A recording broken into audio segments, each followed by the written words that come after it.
Start. मेरे प्यारे बच्चों, जैसा कि आप सभी को पता है कि अब मैं YouTube चैनल साजन क्लासेस पर पहला वीडियो हिस्ट्री का जो है इतिहास का मैं डाल चुका हूं।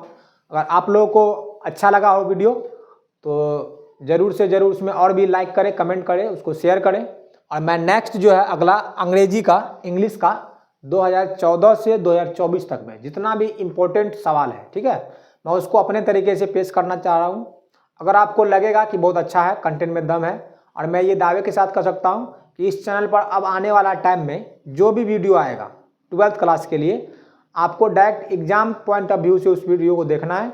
और अगर आप एग्जाम में बैठे हैं उसको आपको पता चलेगा कि इस चैनल पर जो भी वीडियो कराया गया ऑब्जेक्टिव, उससे आपको बहुत ज़्यादा हेल्प मिलने वाला है, ठीक है। तो आज हम 25 सवाल ऑब्जेक्टिव कराने वाले हैं इंग्लिश का, और मैं हिस्ट्री का 25 करवा चुका हूँ। और मैं हिस्ट्री का जो है अब मैं उसका संख्या को बढ़ाने वाला हूँ, 50-50 क्वेश्चन का सेट करवाऊंगा, वो भी 2014 से लेकर 2024 तक में जितना भी इम्पोर्टेंट है, जो रिपीटेड है और जो एग्जाम पॉइंट ऑफ व्यू से जरूरी है और जो आने वाला है, वह उसी सवाल को मैं करवाने वाला हूँ। तो आपको इस 25 क्वेश्चन को देखने के बाद आपको जो लगेगा कि नेक्स्ट वीडियो किस सब्जेक्ट पर होना चाहिए, वो जो है कमेंट सेक्शन में आप जरूर छोड़ के जाएं, ठीक है, ताकि मैं कमेंट को देखूं। और जो ज़्यादा कमेंट करेगा, मतलब जिस विषय का ज़्यादा कमेंट रहेगा, उसी विषय का मैं नेक्स्ट जो अगला जो वीडियो आने वाला रहेगा उसी का आएगा, ठीक है। तो अगर आपको ये इंग्लिश अच्छा लगेगा तो इंग्लिश के बारे में कमेंट करना है, क्या अगर कमी है मेरे वीडियो में या थंबनेल में या वीडियो क्वालिटी में या जो भी चीज़ में आपको कमी लगे, उसके लिए भी आपको हेल्प करना है, ठीक है। क्योंकि अब मैं नया हूँ तो कुछ अगर प्रॉब्लम है तो आपको उसमें बताना भी है, ठीक है। तो चलिए स्टार्ट करते हैं। हम लोग का इंग्लिश का जो है पहला सवाल लेते हैं। तो ये पहला सवाल जो हमारा फर्स्ट लेसन से ही है, ठीक है, इंडियन सिविलाइजेशन एंड कल्चर से। अगर आप पढ़े होंगे 12th का बुक तो आपको पता होगा। हम यहाँ सेक्शन भी लिख दिए, ये बुक सेक्शन का सवाल है। प्रोज मतलब कहानी का, एक होता है प्रोज, प्रोज मतलब होता है कहानी, ठीक है, ये आपको पता होना चाहिए। और एक होता है पोएम, POEM, ठीक है, ये पोएम मतलब हो गया आपको कविता, ठीक। आपको पता है कि प्रोज जो है कहानी जो ये राइटर लिखता है, कौन लिखता है?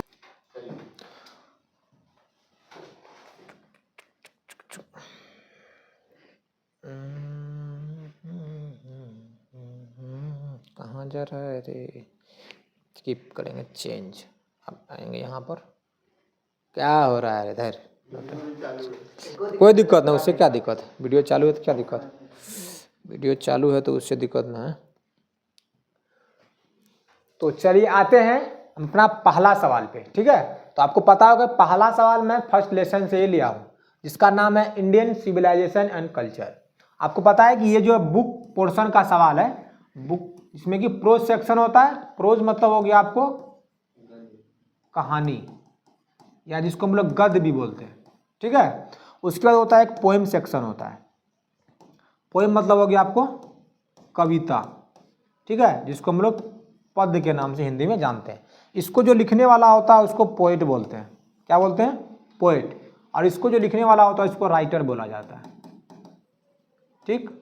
इतना बात आपको थोड़ा मोड़ा, ये छोटी मोटी बात आपको याद रखना है। तो हमारा पहला जो सवाल है वो फिल इन द ब्लैंक्स है। ये बोला था dash was a spiritual leader then a politician. तो ये जो पॉलिटिशियन मतलब हो गया आपको राजनेता जो होता है, राजनीतिक से जो विशेषज्ञ। तो वो जो ऐसा कौन सा लीडर है, स्पिरिचुअल धार्मिक लीडर, जो पॉलिटिशियन से ज़्यादा वैल्यू किसको दे रहा है, मतलब धार्मिक मतलब एक तरह से बोला जाए धार्मिक लीडर के तौर पर अपना काम किया है, तो वो है आपको महात्मा गांधी। ऑप्शन नंबर जो है सी जो हमारा इसमें सही हो जाएगा। तो Mahatma Gandhi was a spiritual leader then a politician, ठीक है, ऑप्शन नंबर सी हमारा इसमें सही हो जाएगा। आते हैं हम नेक्स्ट सवाल पर। हमारा दूसरा सवाल, ये भी आपको प्रोज मतलब कहानी से लिया गया है। पिंच ऑफ सनअप मतलब इसका हिंदी होगा आपको एक चुटकी सूंघनी। इसका राइटर पूछ रहा, रिटेन बाय, किसके द्वारा लिखा गया है, ठीक है। अगर आपको यहाँ ध्यान से देखें तो ये इज MR जो आया है यहाँ पर, ठीक है, उसके बाद V3, ये आपको पैसिव वॉइस बताता है। जब अगर आप कभी वॉइस पढ़ेंगे तो आपको पता है इज V3 मतलब आपको पैसिव वॉइस इसमें बताया, वो तो बात की बात है, ग्रामर का बात है। चलिए देखते हैं पिंच ऑफ सनअप जो है ये कौन सा राइटर लिखा, तो मनोहर माल गांवकर। ऑप्शन नंबर जो है सी हमारा इसमें सही हो जाएगा, ठीक है। उसके बाद आते हैं, आपको इसके बारे में पता होगा कि बर्ट्रैंड रसेल जो है क्या लिखा हुआ, H.E. बेट्स क्या लिखा हुआ, पियर्स एस्बर्ग। इसको आपको तीनों का जो ये सवाल मैं आपके लिए छोड़ रहा हूँ, ये हो गया, ये हो गया। तीनों का जो कौन कौन सा चीज़ लिखा है आपको कमेंट में अगर याद है तो जरूर से जरूर कमेंट में उसका आंसर दे दें आप, ठीक है। कुछ काम आप लोग के लिए भी छोड़ रहे हैं, ठीक है। सब काम अगर हम ही कर लेंगे तो सिर्फ हम ही को फायदा होने वाला है, इसलिए आपको भी कुछ काम भी करना है। डॉक्टर जाकिर हुसैन बिकम मतलब हो गया, मतलब ये आपको बिकम मतलब होना होता है, ये V2 है, ठीक है। Doctor Zakir Hussain become the president of India in, तो डॉक्टर जाकिर हुसैन को जो है भारत का जो राष्ट्रपति चुना गया था वो कब, किस ईस्वी में, तो 1967 में, 1967 ईस्वी में जो है आपको यह चुना गया था। ये भी बुक पोर्शन से लिया गया, मैं टोटल डिटेल में लिख दिया हूँ कि सवाल कहाँ से पूछा गया, ठीक है। वो आपको इतना डिटेल आपको पढ़ते जाना है। नेक्स्ट हमारा सवाल है आई हैव अ ड्रीम, मतलब मेरा एक सपना है, ठीक है। ये जो आपको एक स्पीच है, आई हैव अ ड्रीम क्या है, ये एक स्पीच है। तो ये स्पीच किसके द्वारा दिया गया था, तो ये स्पीच दिया गया था option number C, Martin Luther King junior. Option number C हमारा इसमें सही हो जाएगा। ये भी आपको प्रोज सेक्शन से लिया गया है, अगर वो पोएम सेक्शन से होगा तो मैं वहाँ लिखा रहूँगा, ठीक है। आते हैं हम लोग नेक्स्ट सवाल पर। अगला सवाल है हमारा Russell was awarded Nobel prize for, तो रसेल को जो है ना अवार्ड मतलब दिया गया था नोबेल प्राइज का, वो जो किस क्षेत्र के लिए दिया गया था, ठीक है, किस फील्ड में दिया गया था, तो वो लिटरेचर में। ऑप्शन नंबर बी जो है वो हमारा सही हो जाएगा, लिटरेचर में। आपको यहाँ देख लीजिए ये भी प्रोज सेक्शन से दिया हुआ सवाल है, तो प्रोज सेक्शन से ज़्यादा सवाल आता है, ठीक है, तो आपको इसमें भी ध्यान रखना है। आइए हमारा नेक्स्ट सवाल है, ये आपको देखने से ही लग रहा है कि ये जो सवाल है हमारा ग्रामर सेक्शन से, ठीक है, आर्टिकल से है। कौन सा है, आर्टिकल से। तो mister Kalam is dash Newton of law, आपको पता है कि जब भी कुछ स्पेशल बात करेगा तो उसमें क्या लगेगा, आर्टिकल द का प्रयोग होता है। जब नॉर्मली बात करते हैं तो उसमें एन का प्रयोग होता है, ठीक है, जिसमें कि एन को जो है एन को बोलते हैं इनडिफिनिट आर्टिकल। क्या बोला जाता है, इनडिफिनिट आर्टिकल, और द को जो है वो डिफिनिट आर्टिकल बोला जाता है। क्या बोला जाता है, डिफिनिट आर्टिकल। आपको इसका ध्यान रखना, जब भी द का प्रयोग करेंगे तो कुछ स्पेशल रहेगा तभी द का प्रयोग, जैसे द गंगा नदी होता है, द ताजमहल होता है। तो जब भी स्पेशल बात करेगा द सन होता है, तो जब भी स्पेशल बात होगा तो उसमें द का प्रयोग होगा। बाकी नॉर्मली के लिए क्या होता है, एन का प्रयोग होता है। तो यहाँ तो स्पेशल मतलब डॉक्टर जाकिर हुसैन का जो है ना क्या बोला जाता है, न्यूटन ऑफ लॉ बोला जाता है। क्या बोला जाता है, न्यूटन ऑफ इंडिया बोला जाता है। किसको बोला जाता है, तो वो हो गया आपको मिस्टर कलाम को। तो इसमें ऑप्शन नंबर क्या हो जाएगा, ऑप्शन नंबर ए जो हमारा द से हो जाएगा। ए एन क्यों नहीं होगा, क्योंकि यहाँ पर कोई भवेल आया ही नहीं है, भवेल आता तो एन हो सकता था। ए भी नहीं होगा क्योंकि स्पेशल है, तो स्पेशल के लिए क्या लगेगा, द लगेगा। उसके बाद आते हैं हम लोग, नेक्स्ट सवाल हमारा है 7 नंबर का सवाल, she is dash most beautiful girl. तो आपको इसके लिए पहले डिग्री थोड़ा सा जान लेना है। डिग्री जो है 3 टाइप का डिग्री होता है, एक होता है पॉजिटिव डिग्री, ठीक, एक होता है कंपैरेटिव डिग्री, और एक होता है सुपरलेटिव डिग्री।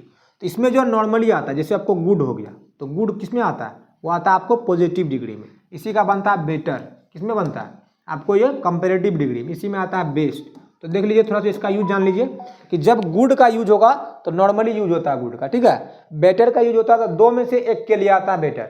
लेकिन बेस्ट का यूज होगा तो जितना भी वहाँ पर उपस्थित है उसमें से जो सबसे बेस्ट है, जो सबसे अच्छा है, उसके लिए आता है सुपरलेटिव डिग्री। तो यहाँ पर जो दिया हुआ है ब्यूटीफुल, ये जो एक वर्ड दिया हुआ है, तो हम लोग इसका जब कंपैरेटिव सुपरलेटिव डिग्री, जैसे यहाँ पर ब्यूटीफुल दिया होता है, ठीक है, इसका जो बनाते हैं तो पहले बनता है इसका कंपैरेटिव में मोर ब्यूटीफुल, क्या बनता है, उसके बाद मोस्ट ब्यूटीफुल बनता है, ठीक है ना। यहाँ पर हम लोग क्या लिखा हुआ है, मोस्ट ब्यूटीफुल। तो जब भी हम लोग आर्टिकल का प्रयोग करेंगे तो आपको हमेशा याद रखना है कि सुपरलेटिव डिग्री में ही आर्टिकल का प्रयोग होगा। इसमें यूज होता है सुपरलेटिव डिग्री में ही हमेशा क्या होता है, आर्टिकल का प्रयोग होता है, जिसमें कि ए एन का प्रयोग कभी नहीं होने वाला है।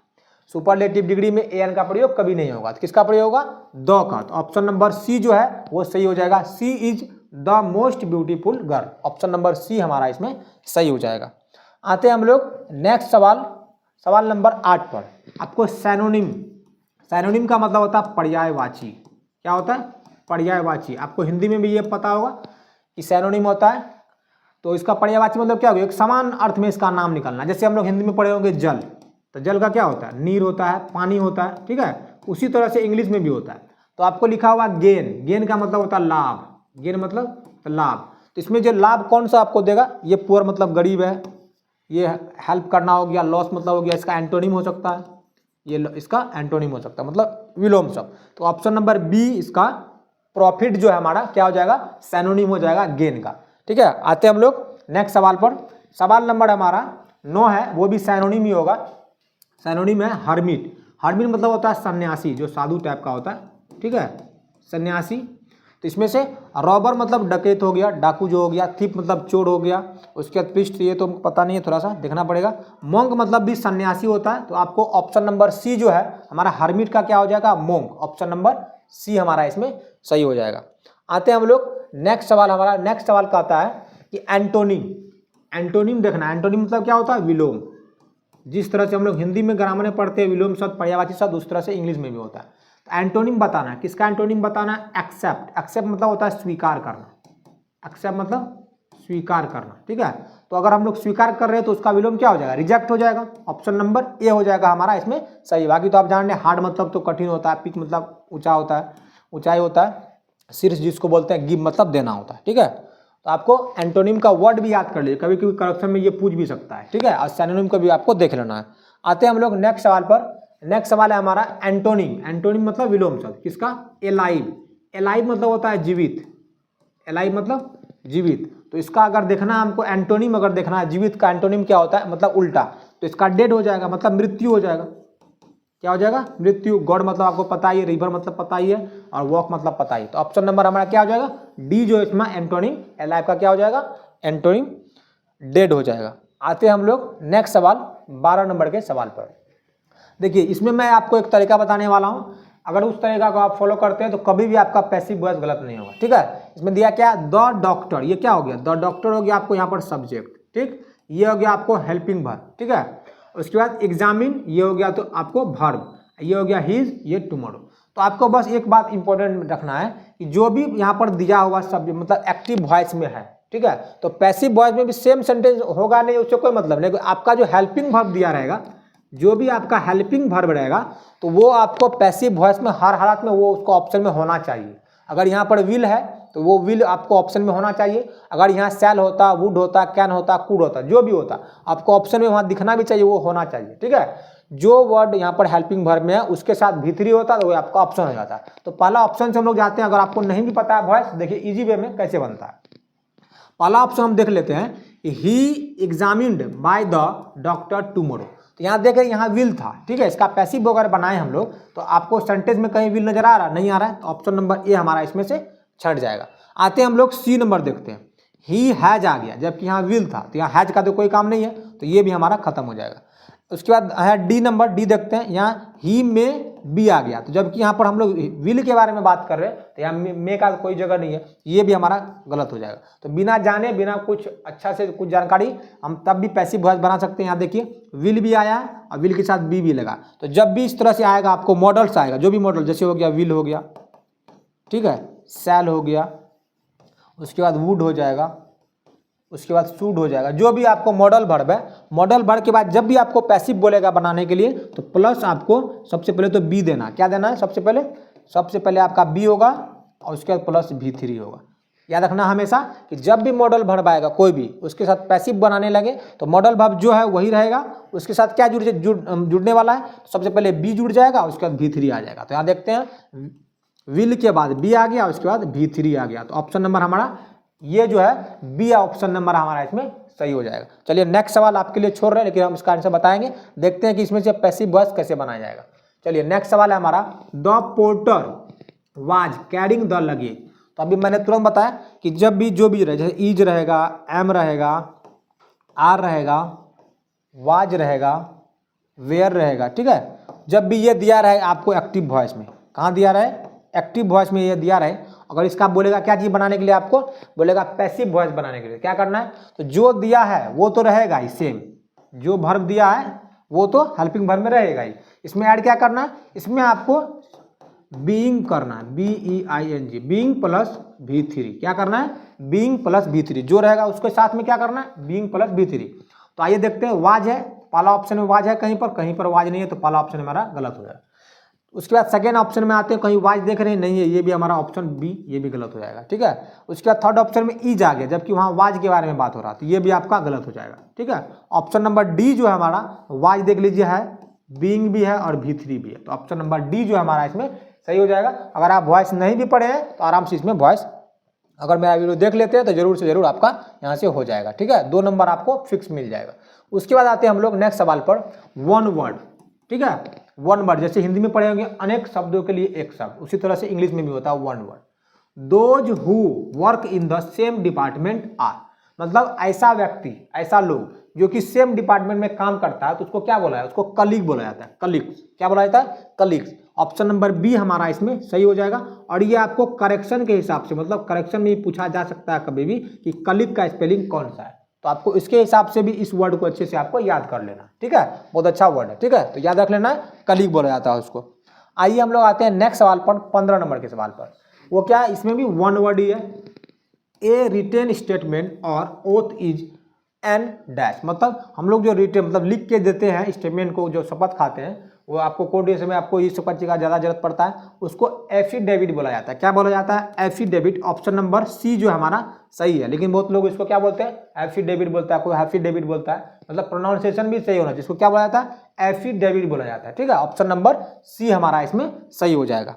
एम्पल, एक वर्ड है एम्पल, बहुत अच्छा वर्ड है। इसका मतलब होता है प्रचुर मात्रा में, प्रचुर मात्रा में। ये वर्ड भी आपको अच्छे से याद कर ले, लिख ही ले, बहुत इंपॉर्टेंट है, बहुत अच्छा वर्ड है, हो सकता है अगले कभी आ जाए। ऑप्शन नंबर इसमें सी हमारा सही हो जाएगा। नेक्स्ट सवाल है हमारा इडियम्स एंड फ्रेजेस, ये भी बहुत इंपॉर्टेंट है। ठीक है, ए डार्क हॉर्स, ऐसा व्यक्ति अननोन मतलब अनजान व्यक्ति होता है। ठीक है, ये कहीं भी प्रवेश होता है, मतलब अनजान टाइप का व्यक्ति होता है, अजनबी टाइप का होता है। तो ये डार्क हॉर्स किसको बुलाया जाएगा, option number C, an unknown entry. ठीक है, ऑप्शन नंबर ई, एक डार्क हॉर्स इसे बोला जाता है, छुपा रुस्तम एक तरह से इसको बोला जाएगा, छुपा रुस्तम। ठीक है, ऑप्शन नंबर सी जो हमारा इसमें सही हो जाएगा।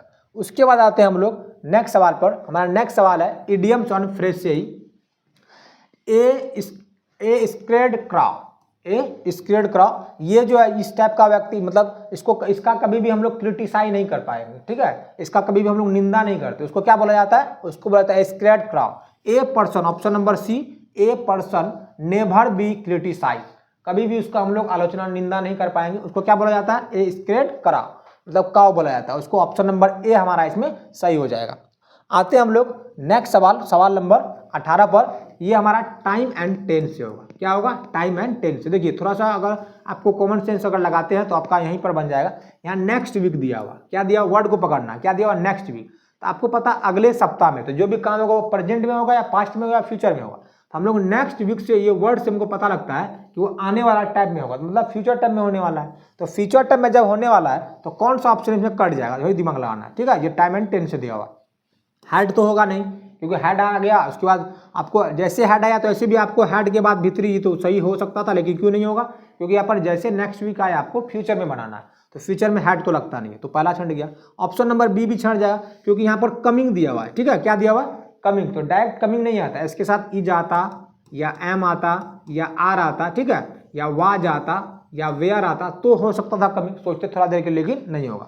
उसके बाद क्या आ गया, जबकि यहाँ पर बोले नेक्स्ट वीक दिया, आने वाला टाइम में, आने वाला सप्ताह में, तो ये भी नहीं हो। Option number D, will come, मतलब वे लोग अगले सप्ताह आने वाले हैं। ऑप्शन नंबर डी जो हमारा इसमें सही हो जाएगा। तो और देखो कभी कभी आपको ऑप्शन से भी जाना है, हमेशा ये नहीं कि ग्रामर का रूल देख लिए उसी के हिसाब से जाना, नहीं, कभी कभी आपको ऑप्शन का भी जरूरत पड़ेगा, ऑप्शन आपको काटने के लिए सीख गए, आपका सवाल सही हो जाएगा। ठीक है, आते हैं हम लोग 19 नंबर के सवाल पर। 19 नंबर का सवाल वो भी 10 से दिया हुआ, टाइम एंड 10 से। क्या लिखा, द टीचर, ये आपको क्या हो गया, सब्जेक्ट हो गया। The teacher dash the lesson yesterday. तो एगो आपको एक बहुत इंपॉर्टेंट बात याद रखना, यस्टरडे आए या कभी एगो आए, लास्ट के लास्ट, मतलब कोई भी सेंटेंस के अंत में कहाँ पर आना चाहिए, लास्ट में आना चाहिए।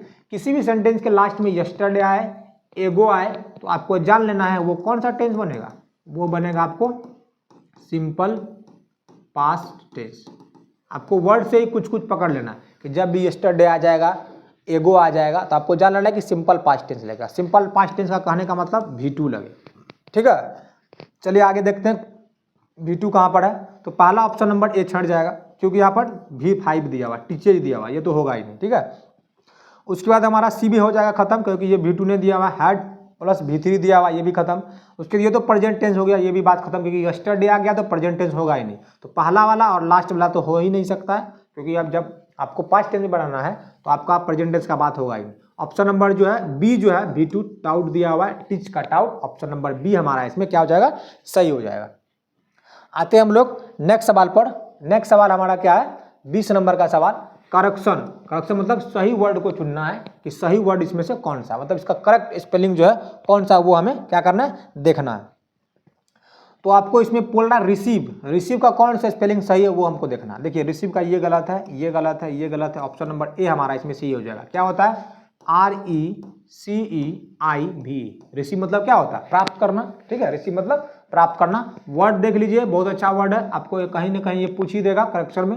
और वर्ड पर भी आपको याद रखना है, हल्का सा अगर इधर आई को इधर कर देता या मतलब भी के इधर ई दे देता तो कुछ ना कुछ हल्का उल्टा पुल्टा कर देगा तो आप वहीं फंस जाइएगा। ठीक है, तो रिसीव को थोड़ा सा अच्छे से देख लेना है। और करेक्शन का बहुत इजी वर्ड ही पूछता है, लेकिन उसमें आप फंस जाएंगे। ठीक है, इसलिए इस पर आपको थोड़ा सा मेहनत भी करना है। अगर आप कमेंट में करते हैं करेक्शन का, अगर हम 10-20 वर्ड जो इंपॉर्टेंट लगता है एग्जाम पॉइंट ऑफ व्यू से, तो हम करेक्शन का कुछ एक वीडियो डाल देंगे अगर आपका कमेंट आया तो। ठीक है, कम से कम अगर 10 से 15 बच्चा का कमेंट आ गया तो सर करेक्शन का एक वीडियो ही डाल दीजिए, या एंटोनिम सैनोनिम का वीडियो ही डाल दीजिए। तो मैं अपने तरफ से मेहनत करके सबसे पहले ये देखूंगा कि पुराना कितना साल में क्या पूछा होगा। ठीक है, उसके हिसाब से मैं उसको भी डालूंगा, और क्या भविष्य में फ्यूचर में आ सकता है वो भी डालूंगा। ठीक है, अगर आपका कमेंट आता है तो ही मैं ये काम करूंगा। ठीक, आते हैं, चलिए नेक्स्ट सवाल है हमारा 21 नंबर का सवाल है। इसका भी करेक्शन दिया हुआ है। ठीक है, सही वर्ड को चुनना है। तो मैंने ऊपर में ही बताया था, कभी साइनोनिम या एंटोनिम का वर्ड आप देख लीजिए। देखिए यहाँ पर पूछ दिया गया है कि साइनोनिम का वर्ड सही में क्या होगा स्पेलिंग। ठीक है, ये सही होगा या ये सही होगा, ये तो देखने से ही लगता है ये दोनों गलत है,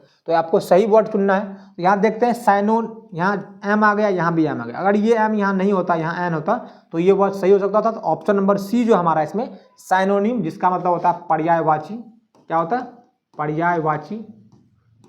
ऑप्शन नंबर सी जो हमारा इसमें सही हो जाएगा। ठीक है, आते हैं हम लोग 22 नंबर के सवाल पे। 22 नंबर में हमारा बोल रहा है John Donne has retain the poem. John Donne जो कौन सा पोएम को लिखा है वो हमें बताना है। आपको सबको पता होगा कि sweetest love I do not go up, मेरे प्रियतमा मैं जो है नहीं जा रहा हूँ, इस टाइप का एक कविता होगा। ठीक है, अपना जो है प्रिय प्यार के लिए वो गाया था, लिखा था। ऑप्शन नंबर जो सी हमारा इसमें सही हो जाएगा। तो आपको याद रखना है। और मैं बाकी ये जो 3 है, 1 2 3, ये आपके लिए कमेंट में मैं छोड़ रहा हूँ। आपको कमेंट में जो है ये बताना है कि ये जो है 3 जो लिखा, सॉन्ग ऑफ माई सेल्फ, उसके बाद एन एपिटाफ, उसके बाद द सोल्जर, कौन लिखा है? ये तो हमको लगता है रॉबर्ट ब्रूक लिखा है शायद। ऑप्शन नंबर जो है डी है, क्या है? Robert Brook. बाकी ये दोनों जो है कौन सा, ये आपके लिए कमेंट में मैं छोड़ रहा हूँ, जरूर से जरूर कमेंट करें। ठीक है, ताकि देखिए आप भी अपना जांच कीजिए कि आपको कितना जानकारी है। ठीक है, कमेंट में आपको जरूर से जरूर लिखना है। ठीक है, आते हैं हम लोग नेक्स्ट सवाल पर। नेक्स्ट सवाल है हमारा हॉपिंग टू चीज note till death is a line from. ये जो है कौन से कविता से लिया गया है ये हमें बताना है। ठीक है, ये जो लाइन दिया, ये कोई भी पोएम से उठा के लाइन दे दिया। ठीक है, तो कौन सा पोएम से ये लाइन उठा के रखा गया है, देख रहे ना बुक, पोएम से लिया गया। तो ये हो जाएगा आपको सॉन्ग ऑफ माई सेल्फ। ठीक है, song of my self, option number B जो हमारा इसमें सही हो जाएगा। आते हैं हम लोग नेक्स्ट सवाल 24 नंबर के सवाल पर। Now the leaves are falling fast, अब पत्ते तेजी से गिरने लगे। ठीक है, बहुत तेजी से पत्ते गिरने लगे। इज डैश पोएम, ये जो पोएम है, ये जो कविता लिखा है कवि ने, तो ये किस टाइप का कविता है वो हमको बताना है। तो ये जो आपको ऑप्शन नंबर सी जो है हमारा, ए पेसिमिस्टिक मतलब निराशावादी आशावादी होता है, और कम ऑप्टिमिस्टिक, एक मतलब होता है निराशावादी, एक होता है थोड़ा सा आशा करके। तो कम ऑप्टिमिस्टिक हो गया, थोड़ा सा आशा भी है, निराशा भी है। कविता इस कवि जो इस कविता के माध्यम से जीवन के बारे में, कुछ निराशा के बारे में बता रहा है, कुछ आशा के बारे में बता रहा है कि नए जो भी पत्ते हैं वो तो गिर रहे हैं। ठीक है, जो पुराना वो तो झड़ रहे हैं, गिर रहे हैं, लेकिन कुछ नया आने का भी उम्मीद है इसमें। ठीक है, तो जो गिर रहे हैं मतलब अगर इसको आम जिंदगी से जोड़े तो जो बूढ़ा हो गया उसका जिंदगी पूरा हो गया इस दुनिया से, वो तो जाएगा ही, लेकिन कुछ ये यहाँ जाने का गम भी है, लेकिन कुछ बच्चा जो आने वाला, फैमिली में जो परिवार में जो बच्चा आने वाला, उसके लिए खुशी भी है। ठीक है, तो आने का गम और जाने का जो मतलब लगा रहता है ये सिलसिला, उसी को लिखा हुआ इस कवि इस पोएम में, कविता में। ठीक है, तो इसमें दिया गया ऑप्टिमिस्टिक और कम क्या लिखा, पेसिमिस्टिक मतलब निराशावादी, और कम ऑप्टिमिस्टिक थोड़ा कुछ आशा भी है, आशा भी लगा के रखा है कविता ने। उसके बाद हमारा अंतिम है, लास्ट है ये सवाल, Keats was dash poet. Keats जो है किस तरह का पोएट है, किस तरह का कवि है? ये ऑप्शन नंबर ए जो रोमांटिक है, ये हमेशा रोमांटिक जो है कवि करता, मतलब कविता लिखते रहता है ये पोएट किट्स जो है। तो ऑप्शन नंबर ए हमारा इसमें सही हो जाएगा। ठीक है, तो आज के लिए इतना ही था, 25 सवाल था। अगर आपको लगे कि मेरा अच्छा से मेहनत हो रहा है, ताकि आपको पता है कि वीडियो बनाने में थोड़ा सा मेहनत नहीं लगता है, इसके पीछे कुछ टीम भी है वो भी मेहनत करता है। ठीक है, तो अगर आपको लगे कि मेहनत हुआ है तो जरूर से जरूर लाइक करें, कमेंट करें, और हम लोग को और मोटिवेट करें। अगर आपको लगेगा कि कुछ कमी है तो जरूर से जरूर उसको कमेंट में लिखें, ताकि हम आपको लिए और बेस्ट कर सकें। ठीक है, आपको उम्र पे नहीं जाना है। ठीक है, एक्सपीरियंस हमें भी है, हम भी मतलब आज से नहीं 5 से 10 साल से अपना क्लास करवा रहे हैं। आज हम ऑनलाइन आए, इससे पहले ऑफलाइन में थे, हमारे क्लास के जो हमारा कोचिंग है उसके बहुत सारे बच्चा ऐसा भी है जो 420, 425, 430 लाया है, ठीक है। तो हम लोग छोटे लोग हैं कि हम लोग ऊंचा उतना नहीं जाते हैं, क्योंकि आपको पता ही है कि ऊंचा वो लोग जाते हैं जो पहले से ऊंचा है, ठीक है। तो हम लोग को अगर कुछ उम्मीद मिले, कुछ अगर हेल्प मिले, सपोर्ट मिले, तो हम लोग भी ऊंचा जाने का कोशिश करेंगे, ठीक है। तो इतना कहकर मैं इस वीडियो को समाप्त करता हूँ। लाइक करें और जरूर से जरूर चैनल को सब्सक्राइब करें।